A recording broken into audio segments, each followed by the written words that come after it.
এই কোরআন হলো একটি ফুল, যে ফুল থেকে আপনি আমি মুত্তাকি দিনদার যারা, ইমানদার যারা, প্রকৃত ইমানদার যারা, তারা আপনার কি করে এই ফুল থেকে মধু সংগ্রহ করে। আর যারা আপনার বদমায়েশ লম্পট, যারা মানুষদেরকে বিভিন্নভাবে হয়রানি করে, তারা এই ফুল থেকে বিষ সংগ্রহ করে। বলুন তো দেখি, এই ফুল থেকে, এই কোরআন থেকে যারা আপনার মধু সংগ্রহ করে, তারা বাংলার জমিন থেকে শুরু করে গোটা বিশ্বে তারা মহামানব হিসাবে স্বীকৃতি পায়, ঠিক না বেঠিক? একদিকে যেমন ওমর রাদিয়াল্লাহু তাআলা আনহু এই কোরআন থেকে মধু সংগ্রহ করে বিশ্ব মানবতার একজন ফেরিওয়ালা হিসাবে মহান রবের কাছে যিনি সম্মান পেয়েছেন, আর একদিকেও এই কোরআন শুনেছে আবু লাহাব, আবু জেহেল, ঠিক না বেঠিক? এই কোরআন শুনেছে, এই কোরআন থেকে আপনার একই ফুল থেকে সেও আপনার কি করেছে, বিষ নিয়েছে। কি বিষ নিয়েছে?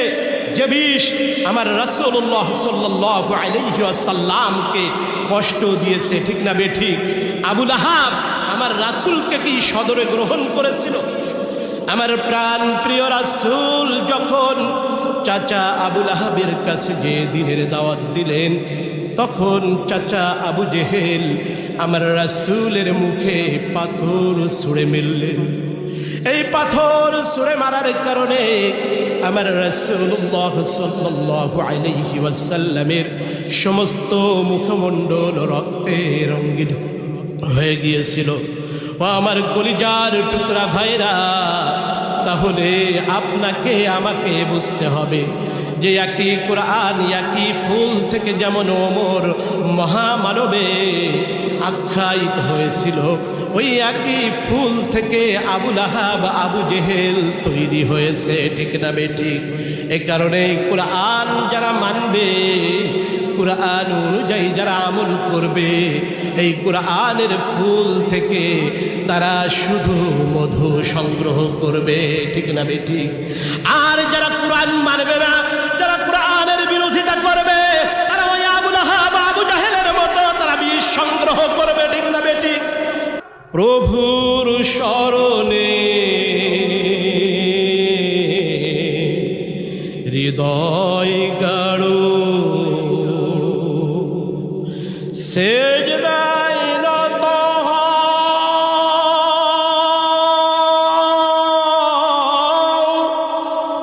অশ্রু ছাড়ো,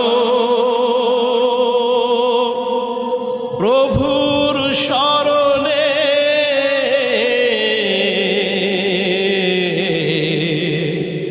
হৃদয় গাড়ো। আমরা প্রভুর শরণে, মহান রবের শরণে, মহান রবের কুদরতি পায়ে আমরা সিজদা দিয়েই আজকের আমাদের আলোচনা শুরু করব ইনশাআল্লাহ। আসলে সম্মানিত উপস্থিতি, সম্মানিত দিনে ভাইরা,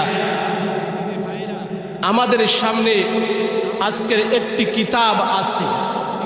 বলুন তো দেখি, এই কিতাবটি পবিত্র না অপবিত্র?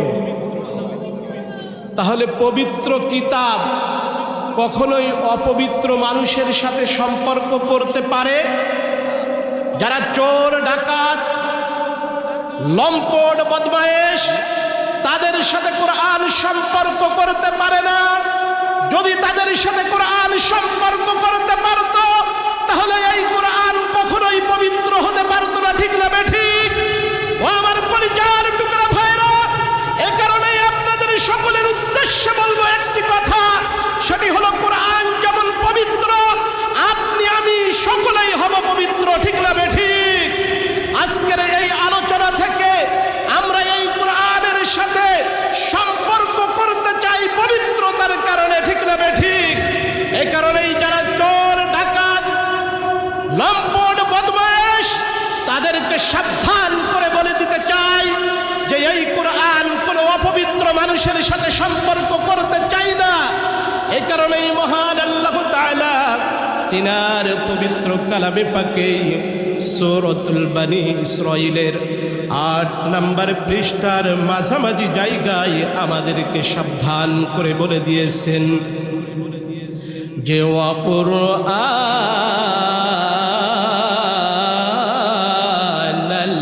ফাজর, তোমরা ফজরে কুরআন পাঠ করো।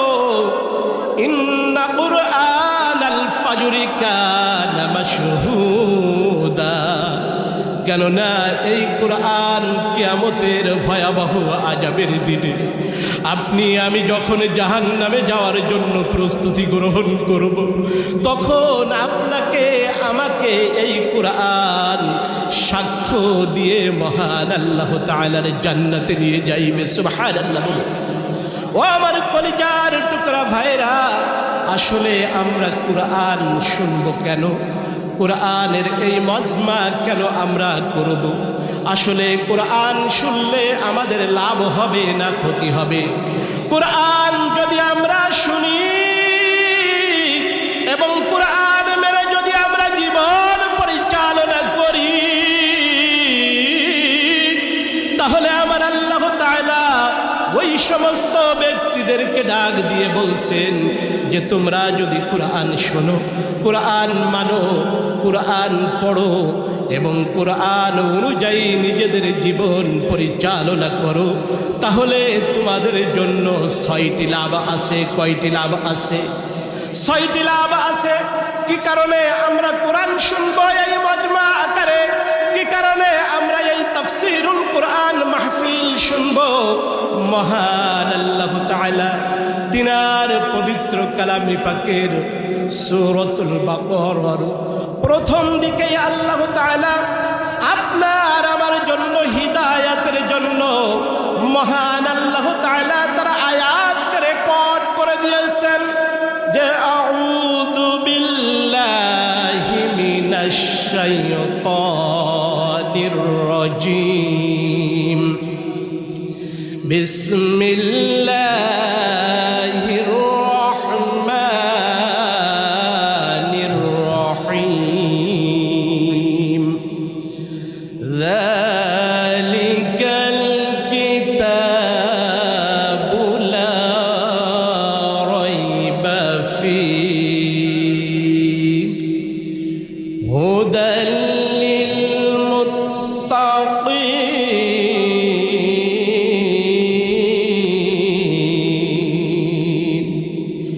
আমার আল্লাহ তাআলা এই আয়াতের মাধ্যমে আপনাকে আমাকে সুন্দর একটি বিষয় খেয়াল করার জন্য বলেছেন। ও আমার কলিজার টুকরা ভাইরা, দুনিয়াতে অনেক ধর্মগ্রন্থ আছে, দুনিয়াতে অনেক কিতাব আছে। ওই কিতাবের লেখক, ওই ধর্মগ্রন্থের লেখক কোনোদিন কোনো অবস্থাতেই চ্যালেঞ্জ করে বলতে পারে নাই যে আমার এই গ্রন্থের ভিতরে বিন্দুমাত্র ভুল নাই। ঠিক না বেঠিক? দুনিয়াতে আপনি আমি যে কিতাব লিখি, এই কিতাবের ভূমিকায় আমরা বলে দেই যে এই কিতাবের ভিতরে যদি কোনো ভুল ত্রুটি হয়ে থাকে, তাহলে ভুল ত্রুটিগুলি আমাকে ধরিয়ে দিবেন। পরবর্তী সংস্কারে আমি এই ভুল ত্রুটিগুলি সেরে নিব। কিন্তু আমার আল্লাহ, আমার মালিক ডাক দিয়ে বলছেন যে যালিকাল কিতাবু লা রাইবা ফীহি, ইহা এমন একটি কিতাব যে কিতাবের ভিতরে কোনো ভুল নাই, কোনো সন্দেহ নাই। আমি চ্যালেঞ্জ করে দিলাম যে এই কিতাবের ভিতরে, এই কিতাব শুরুর থেকে আজ পর্যন্ত কোনো ব্যক্তি এই কিতাবের ভুল ধরতে পারবে না। ঠিক না বেটি? এ কারণে এই কিতাবকে আমরা মানব, এই কিতাবকে আমরা জানব, এই কিতাবকে আমরা পড়ব এবং এই কিতাব অনুযায়ী আমরা আমল করব। পারবো না ইনশাআল্লাহ? ও আমার সম্মানিত দিনী ভাইরা, মহান আল্লাহ তাআলা মহাগ্রন্থ আল কুরআনের ভিতরে সূরাতুল আনআমের 155 নম্বর আয়াতে, কত নম্বর আয়াতে? সূরাতুল আনআমের 155 নম্বর আয়াতে 8 নম্বর পারার 8 নম্বর পৃষ্ঠার 9 নম্বর লাইনে আমার আল্লাহ তাআলা বান্দাদের কুরআন শুনলে দ্বিতীয় নাম্বার যে লাভ হবে সেই লাভ আমার আল্লাহ তাআলা বর্ণনা করেছেন। আমার আল্লাহ তাআলা তার পবিত্র কালামে পাকের মাধ্যমে আমাদেরকে জানিয়ে দিয়েছেন যে ওয়াহাযা কিতাবুন আনজালনাহু মুবারাকুন ফাত্তাবিউহু ওয়াত্তাকু লাআল্লাকুম তুরহামুন। আল্লাহু আকবার। আমার আল্লাহ তাআলা এই আয়াতের ভিতরে আমাদেরকে জানিয়ে দিয়েছেন যে কুরআনের অক্ষর থেকে শুরু করে, কুরআনের শব্দ থেকে শুরু করে, কুরআনের বাক্য থেকে শুরু করে যদি আমরা কুরআনের প্রতিটি অক্ষর পড়ি তাহলে আমার আল্লাহ তাআলা আপনার আমার আমল নামায় 10টি করে সওয়াব দিবেন। ঠিক না বেঠিক? ও আমার কলিজার টুকরা ভাইরা, তাহলে কুরআন পড়লে যেমন লাভ, দুনিয়ার অন্য কোন কিতাব যদি আপনি আমি পাঠ করি তাহলে আপনার আমার জন্য আল্লাহ তাআলা সওয়াবের ব্যবস্থা করেছেন নাকি? মহান আল্লাহ তাআলা আপনার আমার জন্য সওয়াবের ব্যবস্থা করেন নাই। তাহলে এই কুরআন শুনলে লাভ, এই কুরআন পড়লে লাভ, এই কুরআন জানলে লাভ, এই কুরআন মানলে লাভ, এই কুরআন জেনে আপনি আমি যদি আমল করতে পারি এবং এই কুরআন যে কাজটি করতে আপনাকে আমাকে নিষেধ করেছেন সেই নিষেধ মেনে যদি আপনি আমার জীবন পরিচালনা করতে পারি তাহলে এই কুরআন আপনার জন্য আমার জন্য কল্যাণ বয়ে আনবে। ঠিক না বেঠিক? এই কুরআন যদি কোনো গর্ভবতী মহিলা যদি এই কুরআন পাঠ করে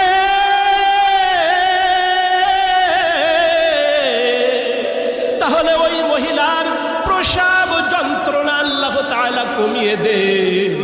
যদি কোনো মা বোনেরা তাদের সন্তান গর্ভে থাকা অবস্থায় এই কুরআন যদি তারা পাঠ করে তাহলে গর্ভের সন্তানটিকে আল্লাহ তাআলা মেধাবী বানিয়ে দেন। সকলে বলুন সুবহানাল্লাহ। তাহলে এই কুরআন পড়লে লাভ, এই কুরআন শুনলে লাভ, এই কুরআন মানলে লাভ। তাহলে এ জাতি কেন তোমরা কুরআন মানো না? কেন তোমরা কুরআন বোঝো না? যেখানে কুরআনের আলোচনা হয় সেখানে মুসলমানের এমন কিছু সন্তানেরা তারা কুরআনের আলোচনাকে বন্ধ করে দিতে চায়। ঠিক না বেঠিক? কারণ আজকের এই কুরআন যদি আপনি আমি পড়ি তাহলে মহান আল্লাহ তাআলা আপনার আমার আমল নামায় সওয়াব দান করবেন। এই কুরআন যদি আপনি আমি মানি তাহলে আপনার আমার আমল নামায় আল্লাহ তাআলা সওয়াব দিবেন। এই কুরআন জেনে যদি পরিবারে কুরআন মাহফিল জীবন পরিচালনা করতে পারি, পারিবারিক জীবন, তাহলে ওই পারিবারিক জীবনটা হয়ে যাবে মদিনার মতো সোনালী সমাজের পরিবারে গঠিত হবে। ঠিক না বেঠিক? এ কারণে কুরআন আমাদেরকে মানতে হবে, কুরআন বুঝতে হবে, কুরআন অনুযায়ী আমাদেরকে দুনিয়াতে চলতে হবে। পারবো না মুসলমান?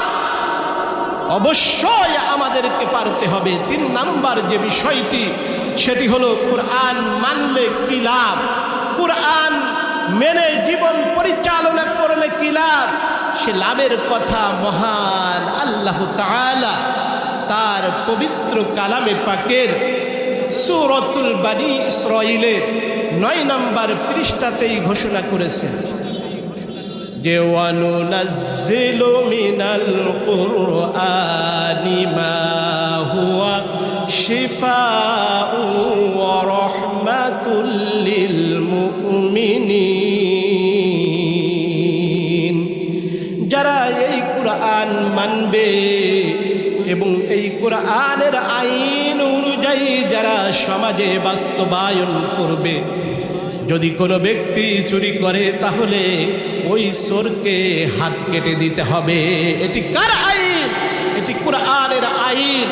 আর এই আইন যদি সমাজে বাস্তবায়ন করা যায় তাহলে চোর ভালো হয়ে যাবে, চোর সুস্থ হয়ে যাবে, চোর শিফা পাবে। এভাবেই যারা সমাজে অন্যায়, অপরাধ, জুলুম, নির্যাতন করবে মানুষের উপরে, তাদের যদি একটা জবাব যদি আপনি আমি দিতে পারি তাহলে ওই চোর, বাটপার, জুলুম যারা নির্যাতন করতে করতে মানুষদেরকে জাহান্নামের সর্বনিম্ন স্থানে নিয়ে যাওয়ার জন্য যে সমস্ত ব্যক্তিরা আজকের পায়তারা করছে, তারাও ওই জুলুম থেকে ফিরে আসবে। ঠিক না বেঠিক? ও আমার কলিজার টুকরা ভাইরা, আসলে আপনারা আমার ভিতরে রোগ বাসা বেঁধেছে। কি বাসা বেঁধেছে? রোগ বাসা বেঁধেছে। এই রোগ সারাতে হবে, এই রোগকে ভালো করতে হবে। ঠিক না বেঠিক? সূরাতুল বানী ইসরাঈলের ভিতরে আমার আল্লাহ তাআলা সেই ঘোষণা দিয়েছেন যে ওয়ানুনাজ্জিলু মিনাল কুরআনি মা হুয়া শিফা। যদি আপনি আমি কোরআনকে শিফা হিসাবে গ্রহণ করতে পারি তাহলে পারিবারিক জীবন থেকে শুরু করে সামাজিক জীবন থেকে শুরু করে কোনো রোগ ব্যাধি থাকবে না। যদি আপনি আমি এই কোরআন যদি পরিবারে ঢুকাতে পারি তাহলে ওই পরিবারটি হবে একটি শান্তিপ্রিয় পরিবার। ওই সমাজে যদি আপনি আমি এই কোরআন ঢুকাতে পারি ওই সমাজ থেকে আপনার রোগ দূরীভূত হবে। ঠিক না বেঠিক? কারণ সমাজে আজকের জিনাখোর বেড়ে যাচ্ছে, সমাজে আজকের মদখোর বেড়ে যাচ্ছে, সমাজে আজকের গাঁজাখোর বেড়ে যাচ্ছে, সমাজে আজকের দুর্নীতিবাজ বেড়ে যাচ্ছে। আপনি আমি যদি সমাজে ওই কোরআন ঢুকিয়ে দিতে পারি, ওই কোরআন আপনাকে আমাকে ওই সমস্ত রোগ থেকে মুক্তি দিয়ে মহান রব্বুল আলামিনের রহমতের ভিতরে আবদ্ধ করে দিবে। ঠিক না বেঠিক? ও আমার কলিজার টুকরা ভাইরা, আসলে সেই কোরআন আমরা বুঝি না, সেই কোরআন আমরা পড়ি না, সেই কোরআন আমরা মানি না, সেই কোরআন আমরা আমলি জিন্দিগিতে আনতে পারি না। যদি কোরআন যেমন মসজিদের ভিতরে আমরা কোরআন মেনে জীবন পরিচালনা করি, ওই মসজিদ থেকে বাহির হয়ে যদি আপনার আমার সমাজে যদি কোরআন মানতাম, মসজিদে যেমন গরিব ধনী সকলে এক কাতারে দাঁড়িয়ে নামাজ পড়তে পারি, মসজিদে যেমন কে আওয়ামী লীগ, কে বিএনপি, কে জামাত, কে জাতীয় পার্টি, এইটার হিসাব যেমন মসজিদে আমরা করি না। কারণ হলো কোরআন মেনে আমরা মসজিদে যাই, এ কারণেই ওইখানে কোনো ফাসাদ সৃষ্টি হয় না। আর কোরআন মানি না আমরা সমাজে, যার কারণে আপনার আমার ভিতরে ফাসাদ, দাঙ্গা, হাঙ্গামা সৃষ্টি হয়ে যায়। ঠিক না বেঠিক?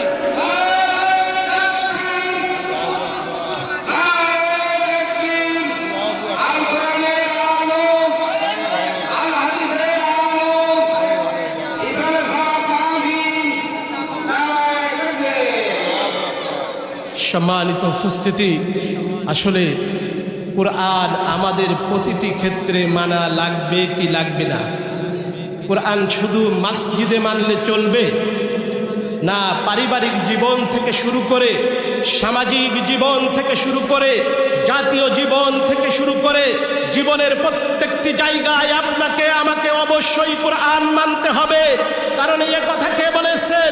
আমার আল্লাহ তাআলা সূরাতুল বাকারার 208 নম্বর আয়াতে আপনাকে আমাকে ডাক দিয়ে বলেছেন যে ইয়া আইয়ুহাল্লাযীনা আমানু দুখুলু, ওহে ঈমানদারগণ, উদখুলু, তোমরা প্রবেশ করো ফিস-সিলমি কাফা, ইসলামের ভিতরে আপনাকে আমাকে প্রবেশ করতে বলেছেন পরিপূর্ণভাবে। আংশিকভাবে আপনাকে আমাকে ইসলামের ভিতরে প্রবেশ করার কথা আমার আল্লাহ তাআলা বলেন নাই। এখানে আয়াতের শুরুতেই আপনাকে আমাকে ইন্ডিকেট করে আল্লাহ তাআলা বলেছেন যে ইয়া আইয়ুহাল্লাযীনা আমানু দুখুলু, ওহে ঈমানদারগণ, উদখুলু, তোমরা প্রবেশ করো ফিস-সিলমি, কিসের ভিতরে? ইসলামের ভিতরে। কাফা, পরিপূর্ণভাবে আপনাকে আমাকে ইসলামের ভিতরে ঢোকার কথা কে বলেছেন? আমার আল্লাহ বলেছেন। আর আল্লাহ যদি বলে থাকে তাহলে আল্লাহ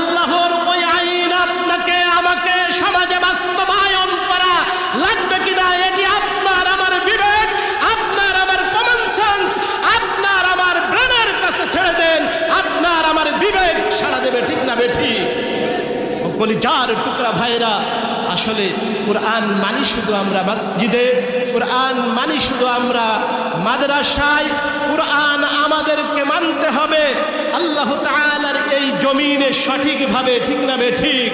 কারণ আল্লাহ তাআলার হুকুম, আল্লাহ তাআলার আইন আপনার আমার প্রতিটি ক্ষেত্রে প্রয়োগ করা লাগবে, ঠিক না বেঠিক? ইসলাম যদি আমাদের পরিপূর্ণভাবে মানতে হয়, তাহলে আমরা সকলে কি পরিপূর্ণভাবে ইসলাম মানি? একটু জবাব দেন যে ইসলাম মানি কিনা পরিপূর্ণভাবে।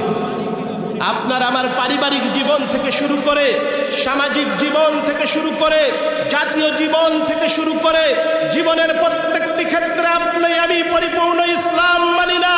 ও মুসলমান, আপনি আমি যদি মুসলমানের সন্তান হিসেবে যদি দাবি করি, ওই কিয়ামতের ভয়াবহ আযাবের দিনে যদি আল্লাহ তাআলা আপনাকে আমাকে আসামির কাঠগড়ায় দাঁড় করিয়ে এই আয়াত যদি আপনার আমার জন্য আল্লাহ তাআলা সেদিন ছুড়ে দেন যে তোমরা কি সূরাতুল বাকারার 208 নম্বর আয়াত কখনোই কোনো আলিমের কাছে শোনো নাই, কখনো কোনো ব্যক্তির কাছে শোনো নাই, কখনো কোনো আপনার মুত্তাকি ব্যক্তিদের কাছে শোনো নাই, তখন আপনি আমি কি বলবো সেদিন?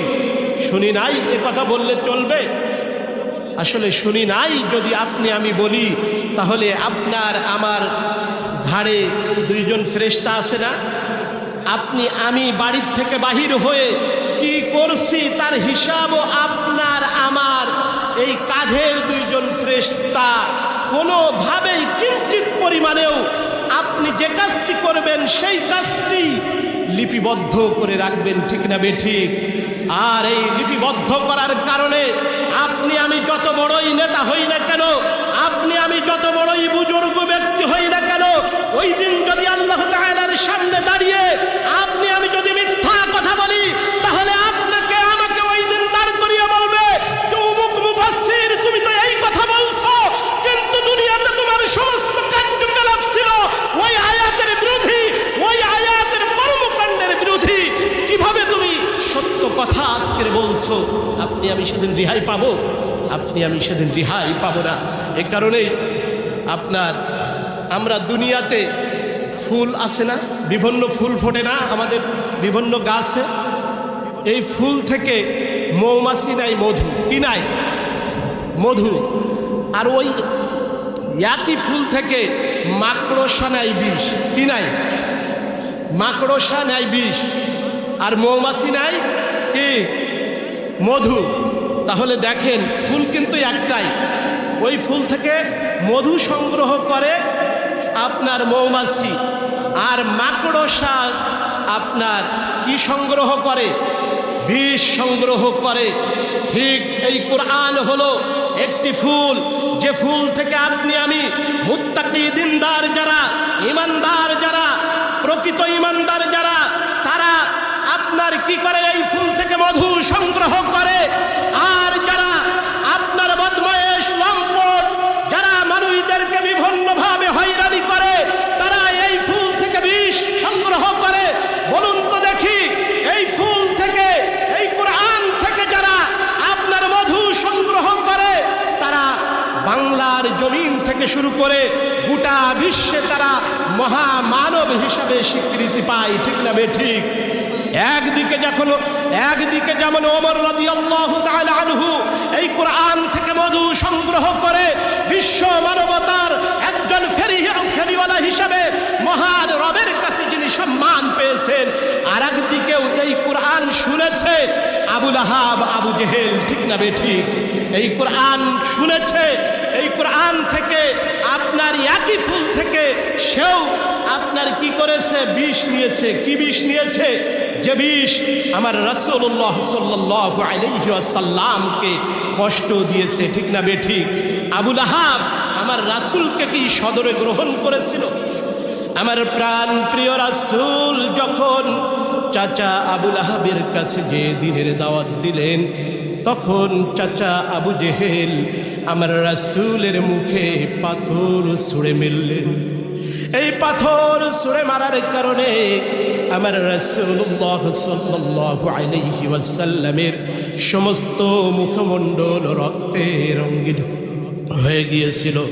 ও আমার কলিজার টুকরা ভাইরা, তাহলে আপনাকে আমাকে বুঝতে হবে যে একই কোরআন একই ফুল থেকে যেমন ওমর মহামানবে আখ্যায়িত হয়েছিল, ওই একই ফুল থেকে আবু লাহাব আবু জেহেল তৈরি হয়েছে, ঠিক না বেঠিক?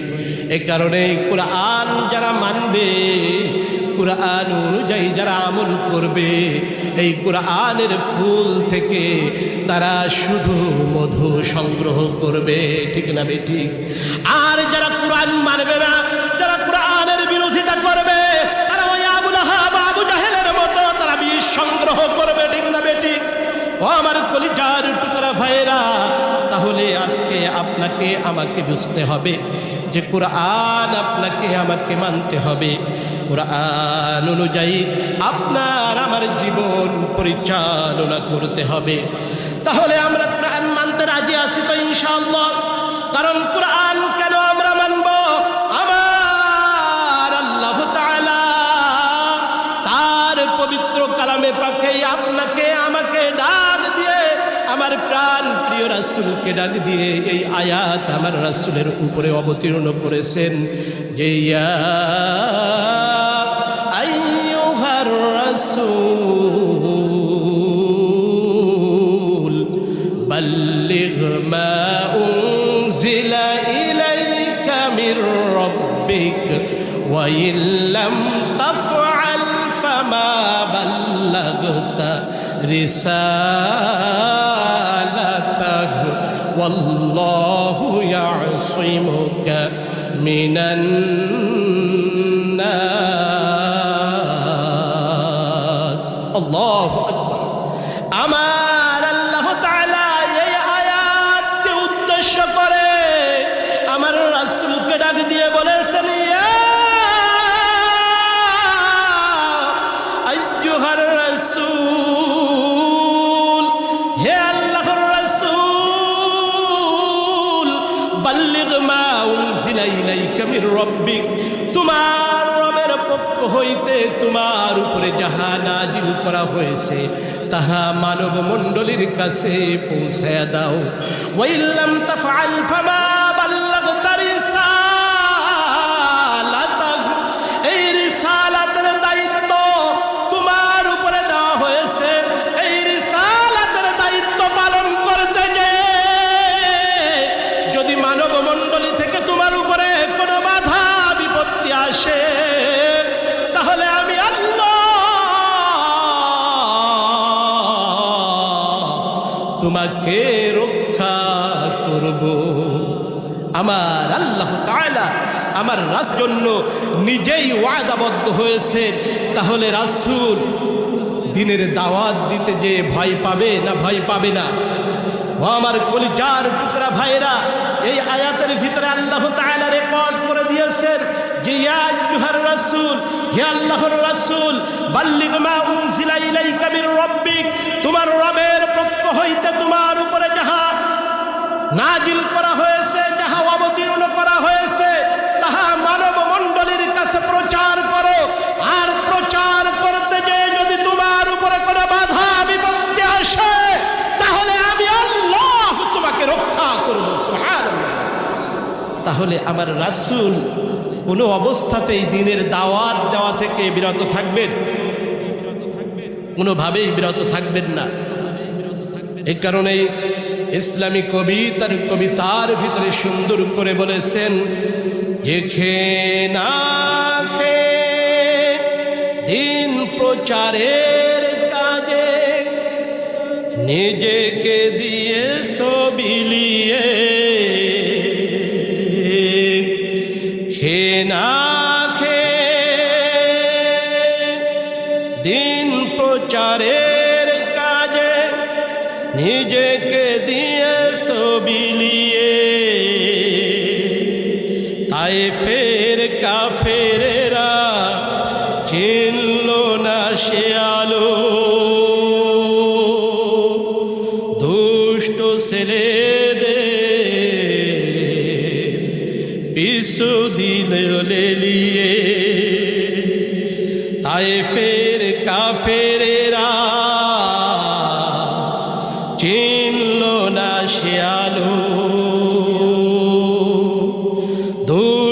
ছেলেদের পিছু দিল লেলিয়ে, পাথরের আঘাতে, পাথরের আঘাতে ক্ষত বিক্ষত হয়ে সারা শরীর থেকে রক্ত ঝরে, পাথরের আঘাতে ক্ষত বিক্ষত হয়ে সারা শরীর থেকে রক্ত ঝরে। হে রাসূল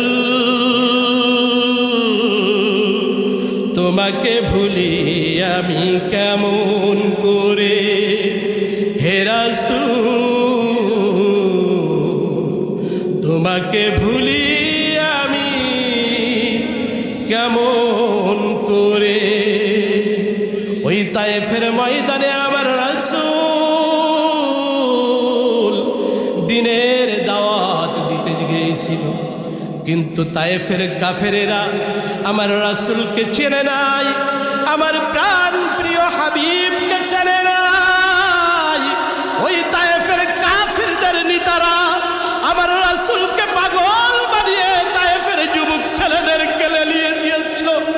ওই তায়েফের যুবক ছেলেরা আমার রাসূলকে পাথর মেরে মেরে রাসূলের গোটা শরীরটাকে রক্তাক্ত করে ক্ষত বিক্ষত করেছিল। ও আমার কলিজার টুকরা ভাইরা, এত নির্যাতনের পরেও আমার রাসূল দিন কায়েমের পথ থেকে বিচলিত হন নাই, ঠিক না বেঠিক? ও আমার কলিজার টুকরা ভাইরা, যে নবীকে পেয়ে যদি আপনি আমি ধন্য না হতে পারি, টোটাল বিশ্বের মানুষগুলি আমার এই রহমতের নবীকে পেয়ে যদি ধন্য না হয়, সেই নবীকে যারা কষ্ট দিয়েছে, সেই নবীকে যারা আঘাত করেছে, সেই নবীর বিরুদ্ধে যারা অবস্থান করে, বলুন তো দেখি ওরা আপনার আমার বন্ধু না আপনার আমার চরম শত্রু? আপনার আমার চরম শত্রু যারা আমার রাসূলকে কষ্ট দিয়েছে, যারা আমার রাসূলের উম্মতদেরকে কষ্ট দিয়েছে, যারা আমার রাসূলের ওয়ারিসদেরকে কষ্ট দিয়েছে, তারা আপনার আমার জন্য বন্ধু হতে পারে না। তারা আপনার আমার জন্য, প্রকৃত মুসলমানদের জন্য চূড়ান্ত দুশমন। ও আমার কলিজার টুকরা ভাইরা, তাহলে ওই রাসূল দিন প্রচারের কাজ করতে যে আর যেমন গোটা শরীর থেকে রক্ত ঝরিয়েছিল, উহুদের ময়দানে দান দান মুবারক শহীদ করেছিল। ও আমার কলিজার টুকরা ভাইরা, আজকের রাসূলের ওয়ারিস যারা আছে, তারা যদি দিনের দাওয়াত দেয়, অনেক মানুষ তাদেরকে সাদর গ্রহণ করবে না, অনেক মানুষ তাদেরকে জেলে ঢুকিয়ে ওই দিনের দাওয়াতকে নিস্তব্ধ করে দিতে চায়। আপনি আমি জেল জুলুম জরিমানার ভয় পাই না, কারণ আমরা উম্মত কার? আমরা উম্মত হলো হযরত মুহাম্মদ সাল্লাল্লাহু আলাইহি ওয়াসাল্লাম, যে নবী কিয়ামতের ওই ভয়াবহ আযাবের দিনে, যেদিন আপনার আমার মাথার উপরে সূর্য দাঁড়িয়ে যাবে, আমাদের মাথার মগজগুলি গলে গলে যখন নাক এবং কান দিয়ে বাহির হবে, তখন আপনি আমি এক প্রান্ত থেকে অপার প্রান্ত পর্যন্ত ছুটাছুটি করব। আপনার আমার আদরের সন্তানগুলি আপনাকে আমাকে দেখে সেদিন পালাবে। আপনার আমার প্রাণ প্রিয় স্ত্রী সেদিন আপনাকে আমাকে দেখে পালাবে। আপনার আমার বন্ধু আপনাকে আমাকে দেখে পালাবে। ওই দিন আপনি আমি শুধু এ প্রান্ত থেকে ও প্রান্ত ছুটবো, আর এই দোয়া আপনি আমি পড়তে থাকবো, এই কামনা আপনি আমি করতে থাকবো, ইয়া নফসি ইয়া নফসি। আপনি আমি এই একটি জিকির করব, এই জিকির করতে যে আপনার আমার জন্য পরিত্রাণ পাওয়ার জন্য আমাদের আদি পিতা আদম আলাইহিস সালামের কাছে যে আমরা পৌঁছাবো। আমরা আদি পিতা আদম আলাইহিস সালামকে বলবো যে আদি পিতা, আপনি আমাকে আজকের এই আযাব থেকে বাঁচিয়ে দিন। আদি পিতাও সেদিন বলবে ইয়া নফসি ইয়া নফসি। এরপরে আদি পিতা বলবে যে যাও যাও তোমাদের জাতির পিতা ইব্রাহিম আলাইহিস সালামের কাছে। আমরা সেদিন ওই মিল্লাত আবিকুম ইব্রাহিম, মুসলমানদের আদি পিতা, মুসলমানদের মিল্লাতের পিতা হলো ইব্রাহিম আলাইহিস সালাম। ওই ইব্রাহিম আলাইহিস সালামের সামনে দাঁড়িয়ে সেদিন আমরা বলবো যে আমার পিতা, জাতির পিতা, মুসলিম মিল্লাতের পিতা, আপনি আমাকে আজকের এই বিপদ থেকে রক্ষা করুন। ওই আদি পিতা, ওই মুসলিম মিল্লাতের পিতা সেদিন তিনিও আপনার আমার মতো একই জিকির করবে ইয়া নফসি ইয়া নফসি। এভাবে আমরা সকলেই জিকির করতে থাকবো। আমাদের মুসলিম মিল্লাতের পিতা সেদিন বলবে যে যাও যাও তোমাদের ভাই ঈসা আলাইহিস সালামের কাছে। ঈসা আলাইহিস সালামের কাছে যে যখন আমাদের বিপদের কথাগুলি বলবো, ঈসা আলাইহিস সালাম সেদিন আমাদেরও ওই জিকিরের ভিতরে আবদ্ধ হবে ইয়া নফসি ইয়া নফসি। লাস্টে ঈসা আলাইহিস সালাম আপনাকে আমাকে বলবে যে তোমরা যাও যাও তোমাদের প্রাণ প্রিয় নেতা, তোমাদের প্রাণ প্রিয় রাসূল জনাবে নবী মুহাম্মদ মুস্তাফা সাল্লাল্লাহু আলাইহি ওয়াসাল্লামের কাছে যাও। সেদিন আপনি আমি দৌড়াতে দৌড়াতে ওই মুহাম্মদ সাল্লাল্লাহু আলাইহি ওয়াসাল্লামের সামনে যেয়ে হাজির হব। মুহাম্মদ সাল্লাল্লাহু আলাইহি ওয়াসাল্লাম আপনার আমার জন্য কেমন বন্ধু হয়ে যাবে। ও আমার কলিজার টুকরা ভাইরা, সেদিন মুহাম্মদ সাল্লাল্লাহু আলাইহি ওয়াসাল্লাম, আপনি আমি সকল নবীরা সেদিন একটি জিকির করব ইয়া নফসি ইয়া নফসি। আর আমার প্রাণ প্রিয় রাসূল সেদিন সিজদায় পড়ে উম্মতি মুহাম্মাদের জন্য বলবে রব্বি হাবলি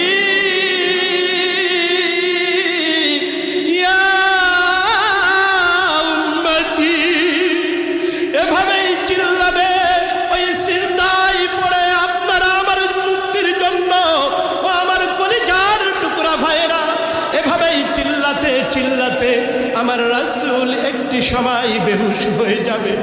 বেহুশ হওয়ার পরে সেই রাসূলকে ঘিরে আপনি আমি দাঁড়াবো। এমন সময় আমার আল্লাহ তাআলা আরশে আজিম থেকে আর সহ্য করতে পারবেন না।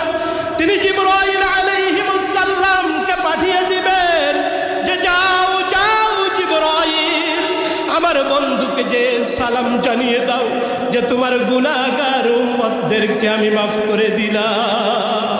সুবহানাল্লাহ।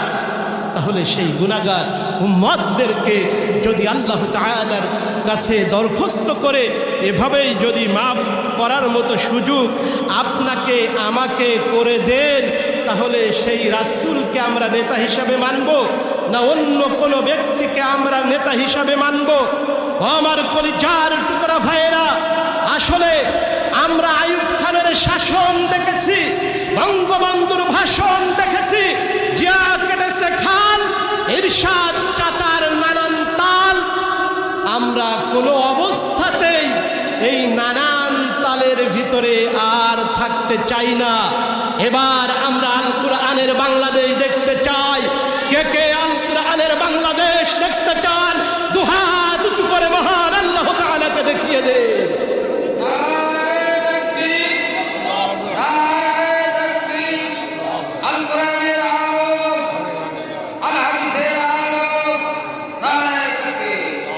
আসলে প্রকৃত অর্থে আমরা কিন্তু সব ঘোড়ার ডিম দেখা আমাদের শেষ। এবার আপনি আমি যদি একটি নিয়ত করতে পারি যে আল কোরআনের বাংলাদেশ গড়ার এই শফাত আপনার আমার ভিতরে যদি থাকে, তাহলে ওই কোরআন আপনাকে আমাকে মুক্তি দিতে পারে। ওই রাসূল আপনার আমার জন্য সেদিন সুপারিশ করে জান্নাতে নিয়ে যাবে, ঠিক না বেঠিক? ও আমার কলিজার টুকরা ভাইরা, আসলে সেই রাসূলের আনুগত্য, সেই রাসূলের প্রতি যে কিতাব নাজিল করা হয়েছে, এই কিতাব মেনে আপনার আমার জীবন থেকে শুরু করে, পারিবারিক জীবন থেকে শুরু করে, সামাজিক জীবন থেকে শুরু করে, জাতীয় জীবন থেকে শুরু করে, রাষ্ট্রীয় জীবন থেকে শুরু করে, পার্লামেন্ট পর্যন্ত যদি এই কোরআনকে আমরা নিয়ে যেতে পারি, তাহলে এই কোরআন আপনাকে আমাকে শান্তির মিশন দেখাবে। কারা কারা